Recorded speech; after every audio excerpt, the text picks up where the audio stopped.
Abrir nuestras Biblias. Los jóvenes van a salir, los niños se van a quedar acá. Ok, se van a quedar acá. Vamos a abrir nuestras Biblias en Gálatas capítulo 4 y vamos a ponernos de pie un momento y vamos a leer los versos 21 en adelante hasta el 5 y verso 1. Si ya lo tiene, póngase de pie y vamos a leer Gálatas capítulo 5. Ahora, no se preocupe ahorita al leer y que de repente va a encontrar ahí unas palabras medio extrañas y nombres que dice de qué está hablando. Lo vamos a explicar todo eso. Dice la palabra de Dios así: díganme ustedes, los que quieren estar bajo la ley, ¿por qué no le prestan atención a lo que la ley misma dice? ¿Acaso no está escrito que Abraham tuvo dos hijos, uno de la esclava y otro de la libre? El de la esclava nació por decisión humana, pero el de la libre nació en cumplimiento a una promesa. Ese relato puede interpretarse en sentido figurado. Estas mujeres representan dos pactos. Uno, que es Agar, procedente del monte Sinaí, tiene hijos que nacen para ser esclavos. Agar representa el monte Sinaí en Arabia y corresponde a la actual ciudad de Jerusalén, porque junto con sus hijos vive esclavizada en esclavitud. Pero la Jerusalén celestial es libre y esa es nuestra madre, porque está escrito: tú, mujer estéril que nunca has dado a luz, grita de alegría. Tú que nunca tuviste dolores de parto, prorrumpe en gritos de júbilo, porque más hijos de la casada tendrá la desamparada. Ustedes, hermanos, al igual que Isaac, son hijos por la promesa. Y así como en aquel tiempo del hijo nacido por decisión humana persiguió al hijo nacido por el Espíritu, así también sucede ahora. Pero ¿qué dice la Escritura? Echa de aquí a la esclava y a su hijo. El hijo de la esclava jamás tendrá parte en la herencia con el hijo de la libre. Así que, hermanos, no somos hijos de la esclava, sino de la libre.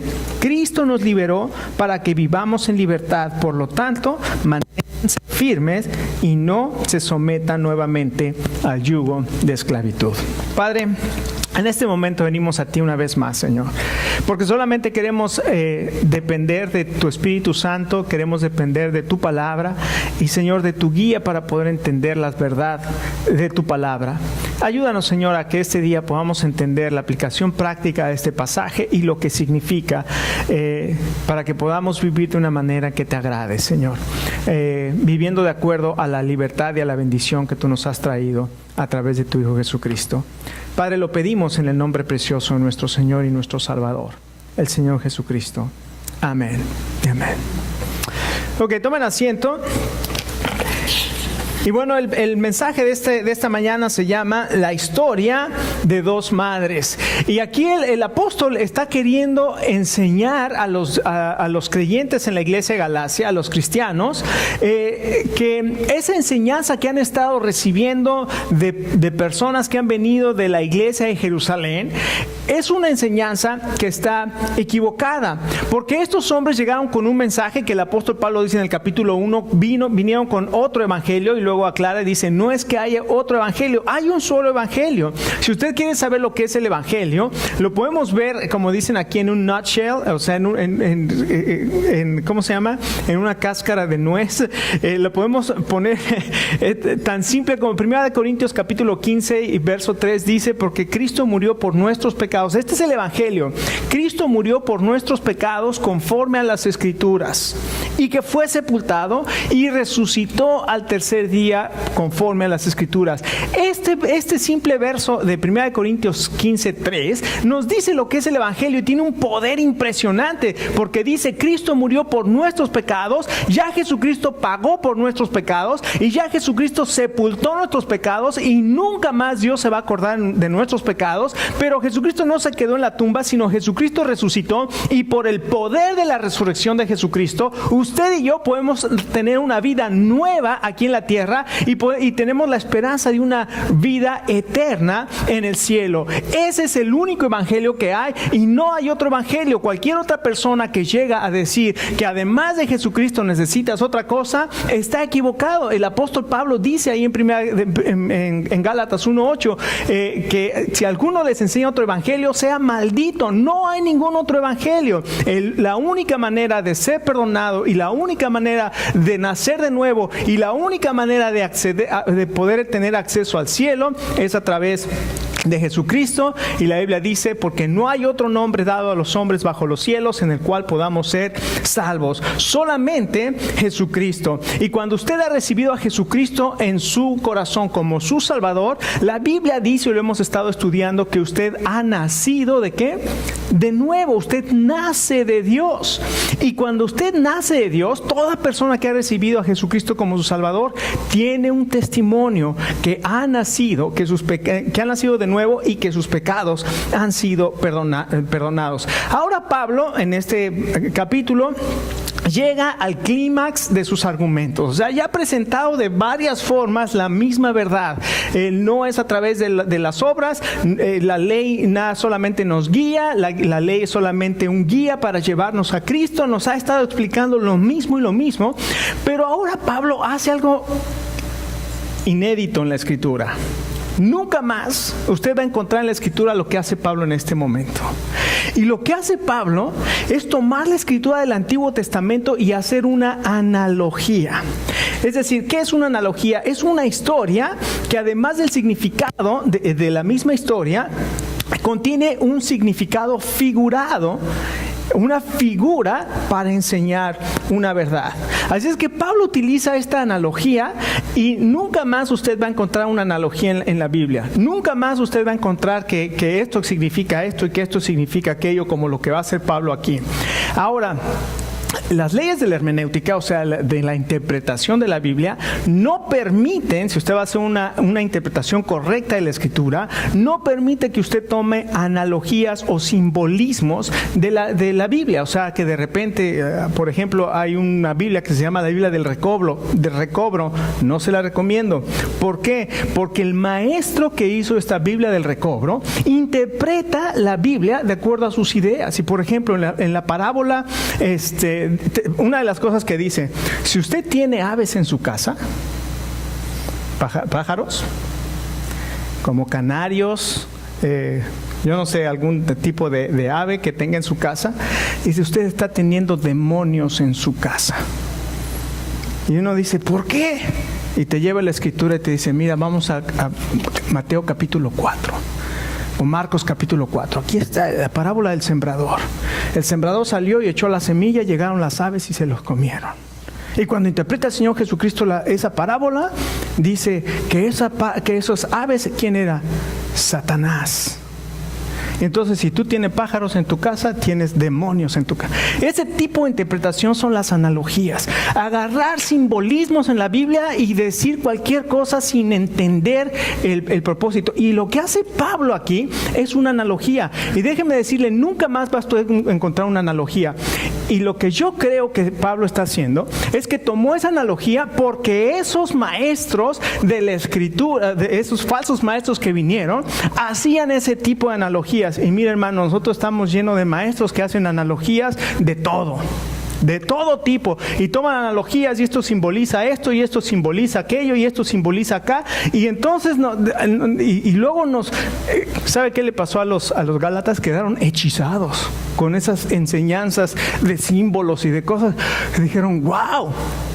Eso no lo permite la Escritura en las reglas de hermenéutica. Aunque la gente lo utilice, eso no quiere decir que conocen y que están siguiendo las leyes de la interpretación. ¿Ok? Entonces aquí les está haciendo esta hermenéutica. Y lo curioso es que aquí en uno de los versos dice, así es que dice, ¿de quiénes son hijos? Les está diciendo de quiénes son hijos ustedes. Les está preguntando, tienen que decidir si son hijos de Agar, que es la esclava, o si son hijos de Sara, que es la libre. Y cuando nosotros nacemos tenemos características de nuestros papás, ¿no es verdad? Dicen que una vez un papá estaba con su hijo, estaban pasando tiempo y juntos, y se le ocurrió preguntarle, el papá le preguntó al hijo, ya va a ser tu cumpleaños, ¿qué quieres de regalo de cumpleaños? Y el niño dijo, quiero un hermanito. Y sí, al poco tiempo, la barriga de la mamá, ¿verdad?, comenzó a crecer y a crecer y crecer. Y luego tuvo que ir al hospital, y el niño dijo, tuvo que ir al hospital, mi mamá, sí, es que va a tener a tu hermanito. Entonces tuvo a su hermanito, y bueno, tengan cuidado con lo que piden de cumpleaños, ¿no? Y entonces, a todo tiempo, el niño ya estaba disfrutando, también ya había disfrutado de su hermanito y lo quería mucho. Y un día estaba con su papá y le preguntó, el papá otra vez, hijo, ya va a ser tu cumpleaños, ¿qué vas a querer de cumpleaños? De regalo de cumpleaños. El niño se quedó pensando y dijo, papá, yo quiero una cebra, pero va a ser muy difícil para mi mamá. Entonces tengamos cuidado con lo que pedimos. Ok, vamos a ver tres enseñanzas en este pasaje de la palabra de Dios. En primer lugar, a través de este pasaje hay una enseñanza histórica, es decir, Pablo relata lo que dice la Escritura, va al Antiguo Testamento para enseñarles con la Escritura lo que la palabra de Dios dice. En segundo lugar, tiene una enseñanza práctica, es decir, cómo nos afecta esa enseñanza de Agar y Sara a nosotros, y también antes de eso da la historia, la enseñanza de la historia, después viene la enseñanza espiritual, la analogía que hace, y después viene la enseñanza práctica, y después Pablo hace una conclusión en los últimos versos donde dice, así es que hermanos, ustedes son hijos de la libre, no son hijos de la esclava. ¿Qué vamos a ver en primer lugar? Entonces, en primer lugar, tenemos aquí la enseñanza histórica. Y el apóstol, aquí, fíjese cómo se refiere a los que quieren estar bajo la ley. Esos que han aceptado la enseñanza de los falsos maestros, los que quedaron maravillados con las analogías y que le dijo que ese pájaro representa a Satanás y ahora ya no tiene pájaros en su casa porque son del diablo, y porque aquel dijo que el árbol representa a Nimrod y entonces ya no pone árbol de Navidad en su casa, y cuando dice que esto representa no sé qué y entonces ya no tiene aquella cosa en su casa, porque, o sea, todas este tipo de enseñanzas que se quedaron así con los ojos, Pablo dice, ahora les voy a decir a ustedes que están bajo la ley, y les dice las siguientes palabras en el verso 22. ¿Acaso no está escrito que Abraham tuvo dos hijos, uno de la esclava y uno de la libre? Ahora, Abraham tuvo dos hijos, y porque tuvo dos hijos, obviamente cada uno de ellos tuvieron a su madre, y por eso se llama el título. Le había puesto una pregunta, había puesto el título del mensaje como ¿quién es tu madre? Pero se escuchaba así medio muy agresivo, ¿no? Entonces dije, bueno, vamos a suavizar el título un poco más, le vamos a poner la historia de dos mujeres, ¿ok? La historia de dos madres, ¿ok? Entonces, la primera de ellas se llama Agar. En Génesis capítulo 16 se relata la historia de Sara y de Agar. Dios le da una promesa a Abraham, tenía 75 años Abraham, cuando le dice a Abraham, tu descendencia va a ser muy grande, y Abraham se queda, Señor, yo no tengo hijos, ¿cómo me dices que además van a heredar la tierra? Y dice, sal y cuenta las estrellas, y las puede contar. Y dice la Biblia que salió, ahí en Génesis capítulo 15, salió Abraham, vio las estrellas, y dice que Abraham le creyó a Dios. Él estaba sin hijos. Su esposa era estéril, 65 años Sara, pero él creyó a Dios y dice la Biblia, fue justificado, le fue contado por justicia. Y Abraham comenzó una historia de fe, creyéndole a Dios. Pero comenzaron a pasar los años, y pasaron 5 años, y pasaron 10 años, y no pasaba nada. Y Sara, que ya cada vez se veía que estaba más difícil que ella pudiera tener hijos, se acerca a Abraham y le dice, Abraham, las leyes que vivimos en esta tierra dicen que si yo soy estéril, y tener hijos en aquel entonces era considerado una bendición muy grande y un honor muy grande. Entonces dice, como yo no puedo tener hijos y la ley permite que si yo tengo una esclava, tú puedas tener hijos con ella y va a ser considerado como si fuera mi hijo, ten un hijo con la esclava, con Agar. Y Abraham siguió el consejo de Sara y tuvo un hijo con la esclava, con la mujer esclava, con Agar. Pero esa mujer era una esclava. Y entonces, cuando nace el hijo, Agar comenzó a despreciar a Sara. ¿Qué sucede? En lugar de esperar el tiempo de Dios, Abraham se adelantó y quiso ayudar a Dios en la promesa. ¿Cuántas veces a nosotros nos sucede lo mismo que Abraham? Dios tiene promesas para nosotros. Dios tiene más de 4. La Biblia dice que hay más de 4,000 promesas para nosotros. ¿Y cómo dice la Biblia eso? Más bien voy a arreglar lo que acabo de decir. En la Biblia hay más de 4,000 promesas para nosotros. Alguien las contó y escribió un libro y puso, hay más de 4,000 promesas. Vamos a tomar el testimonio del hombre que dice que hay 4,000 promesas. Pero hay muchas promesas para cada uno de nosotros en la Biblia. Pero ¿qué sucede? En lugar de esperar el tiempo para la promesa, nosotros queremos ayudar a Dios y nos adelantamos y muchas veces cometemos errores muy graves. Una vez vino a mi vecino una persona que quería divorciarse, una mujer que quería divorciarse de su esposo. ¿Y sabe qué fue su argumento? Que desde que ella se casó sabía que ese hombre no era para ella. O sea, me casé sabiendo que ese hombre no era para mí y entonces ahora quiero obedecer a Dios. Eso no es obedecer a Dios, es volver a desobedecer a Dios. Ya desobedeciste una vez y 2 errores no van a ser un acierto. Entonces, qué importante es que nosotros aprendamos a esperar el tiempo de Dios. Nos pasa lo que a ese policía que estaba un día, no sé si les ha pasado, a mí ya me pasó una vez y desde entonces tengo mucho cuidado, ¿verdad? Pero estaba un policía escondido ahí esperando quién pasara rápido en la carretera y a mí se me ocurrió pasar rápido esa noche y me dio mi ticket, ¿no? Pero dicen que estaba ese policía esperando ahí y de pronto pasa uno y ahí va el policía atrás de él y ya ven que los policías luego tienen sus líneas, ¿no? Sus argumentos que tienen. ¿Sabe por qué lo detuve? O alguna cosa así, ¿no? Que siempre te dicen algo nuevo, ¿no? Este policía llegó y estaba acá la persona y llegó y se acerca y le dijo, te he estado esperando todo el día. Dice, sí, oficial, por eso vine lo más rápido que pude. Así nosotros a veces nos queremos adelantar, queremos llegar rápido en lugar de esperar el tiempo de Dios. Ahora, no solamente habla de estas 2 madres, la primera que fue Agar y la segunda que es Sara. Sara es la que recibió la promesa, es más, Abraham recibió la promesa de que él iba a tener un hijo y después en Génesis 17, Abraham le dice a Dios, Señor, bendice a mi hijo Ismael, que era el hijo de la esclava. Señor, que bendice a Ismael, es mi hijo, Señor. ¿Sabe qué le dijo Dios? No, porque tu esposa Sara es la que va a tener el hijo que yo voy a bendecir. A Ismael lo bendijo, pero el hijo de la promesa nacería de Sara. Y después en Génesis 18 viene el ángel de Jehová y le dice, para el próximo año tu esposa Sara va a estar encinta, va a tener un hijo. Y eso sucedió. Ahora esto fue, Abraham ya tenía 99 años y Sara tenía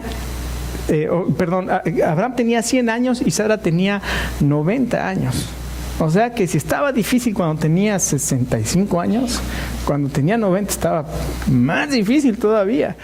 Pero aquí es lo que dice, la palabra de Dios dice que el hijo de Agar fue de la carne. Ahí no hubo ninguna intervención divina sobrenatural, pero el hijo de Sara es el hijo de la promesa donde interviene Dios, donde Dios manifiesta su bendición y su poder. Y hay 2 implicaciones. En primer lugar, Pablo identifica el punto principal de la historia, que Abraham, actuando en la carne, tuvo a Ismael. Y el nacimiento de Ismael no requirió de fe. El nacimiento de Ismael no requirió de fe. Pero la fe es creerle a Dios. No solamente creer en Dios. La Biblia dice que en Santiago 4 dice que el diablo cree en Dios. Hasta el diablo cree en Dios y tiembla. Pero es creer lo que Dios dice. La fe es creer lo que Dios dice. Y la Biblia dice que Dios nos ha dado fe. Inclusive la fe es algo que viene de Dios. Así es que nosotros tenemos que y podemos ejercer la fe en nuestra vida para poder ver los milagros de Dios. déjeme preguntarle esta mañana, ¿usted quiere ver milagros de Dios en su vida o usted quiere actuar en base a la carne y querer adelantar la promesa de Dios y después tener consecuencias terribles en su vida? Recuerde, toda decisión que tomamos va a tener una consecuencia. Si usted toma una decisión en base a la fe, en base a lo que Dios dice, en base a la palabra de Dios, tal vez puede tardar un poco más, pero va a traer una bendición tremenda y usted va a ver el poder de Dios y va a ver la bendición de Dios sobre su vida. Si usted se adelanta, usted puede encontrar tal vez alguna satisfacción ahí a corto plazo, pero después va a ser un desastre todo lo que siga después. Dios nos invita esta mañana a actuar de la manera que hizo Sara, esperar la promesa. En este caso Sara no se esperó, quiso adelantarse, pero tenemos que esperar la promesa. En segundo lugar, no solamente entonces da la enseñanza de la historia, sino ahora aplica la analogía. Aquí es donde va a tomar símbolos y donde los va a aplicar y les va a decir. Ahora recuerden, estos son judíos que querían que la gente de los creyentes en las iglesias de Galacia siguieran los ritos, los mandamientos, las tradiciones de la ley, ni siquiera la ley. O sea, si fuera la ley, a lo mejor no hay tanto problema, ¿no? De todas maneras, nadie se puede salvar por seguir la ley. Pero lo que traían estos hombres no era solamente la ley, sino era todas las interpretaciones de la ley y no solamente la ley. Así es que Pablo entonces, después de recordarles estos hechos históricos, les explica el significado espiritual de esos acontecimientos, del nacimiento de Isaac y el nacimiento de Ismael, de Agar y de Sara. Y en primer lugar les dice que el nacimiento de Ismael, de Agar, representa al pacto de esclavitud. Entonces, en primer lugar, es el pacto de esclavitud. Y dice, este primer pacto se relaciona, dice, es el monte Sinaí. Fíjese cómo utiliza ahí. Este primer pacto es el monte Sinaí. Y uno dice, bueno, ¿qué quiere decir eso del monte Sinaí? Bueno, en el monte Sinaí fue donde llegó Moisés con todo el pueblo y donde escucharon la voz de Dios que dijo, yo soy Jehová tu Dios, que te saqué de la tierra de Egipto, de casa de servidumbre. No tendrás otros dioses delante de mí. Ahí recibieron los 10 mandamientos. Ese monte Sinaí representa los mandamientos, representa la ley. Y entonces dice, Agar representa ese monte Sinaí donde Dios le dio la ley a Moisés y donde quedaron esclavos a la ley. Y también dice, y también representa ¿a qué? A la ciudad terrenal de Jerusalén. El monte Sinaí representa la ley y representa también la ciudad terrenal de Jerusalén. ¿Por qué Jerusalén? Porque Jerusalén era la cuna de los religiosos, de donde venían estos maestros, eran los fariseos, eran los judaizantes, eran donde estaba la religiosidad. Y déjeme decir una cosa, recuerden que Pablo en el capítulo 1 les da su testimonio y les dice en el capítulo 1 y en el capítulo 2 les dice lo que ustedes ya conocen, mi conducta, de cómo antes yo era y cómo, pensando seguir la tradición de mis padres, era celoso de mi religión, cómo tuve un encuentro con Jesucristo. Mire, hay muchas personas que están esclavizados a la tradición de sus padres. Están esclavizadas a la tradición de sus padres. Tienen que continuar con la tradición de sus padres, aunque Dios les hable de la verdad. Y quedan esclavizados a continuar haciendo ritos y a continuar haciendo cosas que la Biblia no enseña. Y que la Biblia no, al contrario, muchas de esas tradiciones, muchas de esas cosas están completamente en contra de lo que la Biblia dice. Y Pablo les está diciendo, Jesucristo te puede liberar y te ha liberado de esas cosas. Y Pablo, que era el primero de los fariseos, el primero de los judíos, circuncidado al 8º día, él dice, todas esas cosas que eran para mí preciosas y eran tesoros, las he considerado ahora basura por el amor de Cristo Jesús, mi Señor, por amor del cual lo he perdido todo, lo tengo por basura para ganar a Cristo. Cuando nosotros venimos a Jesucristo, hay una carga tremenda de tradiciones que se caen. Pero no solamente es el pacto de la esclavitud, Tal vez puede ser la esclavitud a la cuestión religiosa, que hay gente esclavizada a la religión, pero puede ser también la esclavitud al pecado. El pecado también puede estar esclavizándote. Bueno, el Señor Jesucristo también rompe con el pecado. Y vamos a ver lo que hizo más adelante, lo que simboliza y lo que quiere decir eso que fue desechado Ismael, fue sacado Ismael. En el segundo lugar, en cambio, Sara representa el pacto de la libertad. Este pacto no solamente es es el pacto. Verso 26 dice: pero Jerusalén la celestial, la libre, esta es nuestra madre, porque está escrito: tú, mujer estéril que nunca has dado a luz, grita en alegría. Aquí entonces compara el pacto o el hijo de Sara, Isaac, dice con Jerusalén, pero no con la Jerusalén terrenal, porque era la Jerusalén religiosa, sino la Jerusalén celestial. Dice que es la Jerusalén celestial. Déjeme decirle, Pablo experimentó ambas Jerusalén. ¿Ok? ¿Qué le estoy diciendo con esto? Pablo experimentó ambas Jerusalén. Experimentó la Jerusalén de la religiosidad, siendo el fariseo y queriendo cumplir y siendo celoso de la ley, pero llega un momento en que en esa religiosidad, llega un momento en que él se encuentra personalmente con Jesucristo, y ese encuentro con Jesucristo transforma completamente su vida, abandona la religiosidad. Pero se acuerda que el apóstol Pablo dice en 2 Corintios capítulo 11 que él fue llevado al tercer cielo, él fue llevado a la Jerusalén celestial, a donde vio cosas que dicen le es imposible expresar con palabras humanas. No se puede expresar lo que hay en ese tercer cielo, en esa Jerusalén celestial. Pablo conocía estas dos y él hace la comparación y dice que es maravilloso lo que hay en esta Jerusalén celestial. Déjeme decirle, si tú crees en Jesucristo y tú le has recibido como tu Señor, como tu Salvador, si tienes tú el valor suficiente para confesarlo, puedes también experimentar no solamente el perdón, sino puedes experimentar una liberación maravillosa y puedes experimentar una transformación milagrosa. Eso es lo que representa la promesa de Dios en el pacto que hizo con Abraham, de que Sara iba a tener un hijo, aunque Abraham tuviera 100 años, aunque Sara tuviera 90 años, aunque Sara estuviera estéril. La promesa de Dios y la palabra de Dios se cumple y trae bendición en nuestra vida. Así es que todos los que hemos confiado en Jesucristo, Él nos ha hecho libres para poder vivir de una manera que le agrade. Ahora, ¿qué podemos hacer? Prácticamente, ahora que soy hijo de Dios, ¿qué puedo hacer para poder experimentar esta libertad en mi vida? Bueno, todos necesitamos pasar tiempo en oración.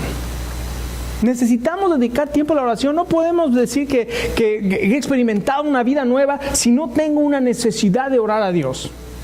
Necesita haber un deseo, un anhelo en nuestro corazón de estar en comunión con Dios a través de la oración. Necesita haber un deseo, un anhelo de Dios de querer saber lo que Dios dice en su palabra, de querer aprender la palabra de Dios. Debe de haber un deseo, un anhelo de poder memorizar la escritura, de poder decir este verso, ¿cómo me ha hablado Dios con este verso? Lo voy a memorizar para que lo tenga siempre presente. Uno de los primeros versos que podemos aprender, por ejemplo, es 1 Corintios 10:13. Porque no nos ha sobrevenido ninguna tentación que no sea humana, sino fiel es Dios que juntamente con la tentación nos va a dar la salida para que podamos resistir. Sí vamos a tener tentación, sí vamos a estar tentados muchas veces, pero Dios nos ha dado la salida. Y cuando yo repito ese verso, puedo decir, Dios, aunque estoy siendo tentado en este momento, puedo tomar la salida que Dios me ha dado. No solamente eso, la memorización de la palabra. Una de las cosas que vamos a hacer el próximo domingo, va a haber un mensaje especial acerca de la oración y se va a llamar acceso, que acceso es el acceso a Dios. Y esa semana toda la iglesia americana e hispana, toda esa semana la vamos a dedicar al ayuno y a la oración. Usted puede ayunar no solamente de comida, A lo mejor puede ayunar de Facebook. Vamos a poner a los jóvenes a ayunar de Facebook. ¿Qué quiere decir eso? De que en lugar de que se meta al Facebook o el tiempo que dedica al Facebook, dedíquelo a la oración. Va a ver lo que va a suceder si dedica ese tiempo a la oración. Vamos a dedicar un tiempo y usted va a decidir, no le vamos a decir qué, pero cada uno de nosotros vamos a decidir delante de Dios cómo puedo ayunar ese día y cómo voy a dedicar ese tiempo a la oración. Y el miércoles 22, toda la iglesia nos vamos a juntar aquí a las 6:30 de la tarde y vamos a orar en cada uno de los salones. Nos vamos a repartir, no vamos a ir todos, ¿verdad? Pero nos vamos a ir repartiendo a diferentes lugares de la iglesia para cubrir nuestra iglesia en oración, porque necesitamos oración y Dios se va a manifestar cuando su pueblo ora. Si se humillare mi pueblo sobre el cual mi nombre es invocado y buscare mi rostro, yo oiré desde los cielos y sanaré su tierra. Es el tiempo de arrepentirnos, es el tiempo de venir a Dios, es el tiempo de buscar a Dios. Entonces esto va a suceder la próxima semana. El domingo vamos a tener un mensaje especial sobre la oración y después toda la semana va a ser dedicada a oración y ayuno. Y finalmente, la enseñanza práctica, versículos 28 al 30. Ustedes, hermanos, al igual que Isaac, son hijos de la promesa. Ahora Pablo les dice a los creyentes, bueno, ahora reflexionen acerca de las enseñanzas y les pregunta, ¿quién es tu mamá? ¿Quién es tu mamá? Ahora ya que sabes esas dos cosas, contesta y decide, ¿quién es tu mamá? ¿Agar o Sara?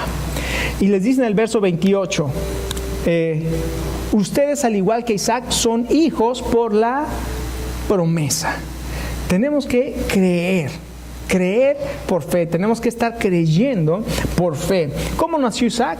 Por la fe. ¿Cómo nacemos nosotros? Por la fe. ¿Cómo fue formado Isaac en el vientre de Sara? Por la fe. ¿Cómo es formado Cristo en el cristiano? A través también de la fe. ¿Cómo es que Abraham recibió la promesa? Por la fe. ¿Cómo nosotros podemos recibir las promesas de Dios? Por la fe. Déjeme preguntarle esta mañana, ¿es usted un hombre de fe? ¿Es usted una mujer de fe? Qué maravillosa enseñanza de la palabra de Dios este día para nosotros. Podemos ser hombres y mujeres de fe. No solamente eso, sino el verso 29 dice, y así como en aquel tiempo el hijo nacido por decisión humana persiguió al hijo nacido por el Espíritu, así también es ahora. Mis hermanos, no nos maravillemos de que cuando tomemos una decisión, inclusive los de nuestra misma casa nos van a criticar. Siempre. Usted toma una decisión por Cristo y los de su casa son los primeros en decirle, ¿cómo es posible que abandones? ¿Cómo es posible? Y usted no está abandonando, usted lo que está haciendo es venir a Jesucristo. Usted está creyendo en Jesucristo. Y ahora hay un testimonio de una muchacha cuando estaba yo en el grupo de jóvenes hace 2 semanas. Estaba en el grupo de jóvenes y había una muchacha que se llama Araceli. Y Araceli se dedicaba a traficar droga en las discotecas y vendía sus huevos. Era una mujer, ¿cómo puedo decir la palabra? Prostituta. Se dedicaba, aunque no vendía su cuerpo, pues andaba en las discotecas vendiendo droga y una vida muy terrible. Un día de Halloween, alguien le invitó a ir a un grupo de jóvenes que se había reunido para orar. Y ahí estaba el grupo de jóvenes orando y ella ya vámonos, ya empezó la fiesta en la discoteca, es la noche de Halloween y vámonos a la disco y vámonos a la disco. Y entonces ya para terminar la reunión, dice uno de los muchachos, bueno, vamos a ponernos de pie, vamos a tomarnos de las manos y vamos a cantar un canto. Bajaron las luces un poco y empezaron a cantar con una guitarra. Y el canto solamente dice esto: Jesús tomó mi vida en sus manos, nunca me dejará. Él entró en mi corazón y en todo mi ser. Había mucha tristeza en mí, mas ahora libre soy. Jesús tomó mi vida en sus manos, nunca me dejará. De pronto Araceli se pone a llorar y a llorar y a llorar y cae de rodillas. Vienen sus amigas y comienzan a platicar con ella. Le dicen que Jesucristo la puede perdonar de todos sus pecados. Ella acepta a Jesucristo como su Salvador. Llega a su casa, su papá era un médico, ¿verdad? Y llega a su casa y le dice a su papá, papá, recibí a Jesucristo en mi corazón. Y el Señor le dijo, ¿qué? ¿Te cambiaste de religión? Has dejado de ser mi hija. Pero mientras traficaba droga y mientras andaba ahí de loca con las personas, era la hija del doctor. Cuando es hija de Dios, aún su padre le dice: has dejado de ser mi hija. La palabra de Dios dice que nosotros vamos a ser perseguidos, y muchas veces se les olvida a los falsos maestros decir que cuando Jesucristo vino a nuestra vida, Él dijo: yo no he venido a traer paz a la tierra, he venido a traer espada, porque he venido a poner en pleito al padre con el hijo, a la hija con la madre, a la nuera contra la suegra, y los enemigos del hombre serán los de su propia casa. ¿Por qué? Porque eso va a suceder cuando una persona acepta a Jesucristo. La gente va a querer criticarlo. No tema de la crítica y no tema de la persecución, es lo que dice la Biblia lo que va a suceder. Y no solamente eso, sino dice: desechemos el pecado. Mira el verso 30, dice: pero ¿qué dice la Escritura? Echa de aquí al esclavo y a su hijo. Ismael no puede permanecer más en la casa. No puede permanecer más el pecado en nuestra vida. No puede permanecer las obras de la carne en nuestra vida. Tenemos que desecharlas. Tenemos que hacer corte con ellas. El Señor Jesucristo dijo: si tu ojo derecho te es ocasión de caer, ¿qué dice? Ponle colirio, úntate tantito, ponte un parchecito ahí. ¿Qué dijo el Señor? Sácalo de ti. Si tu mano te es ocasión de caer, ¿qué tienes que hacer? Córtala.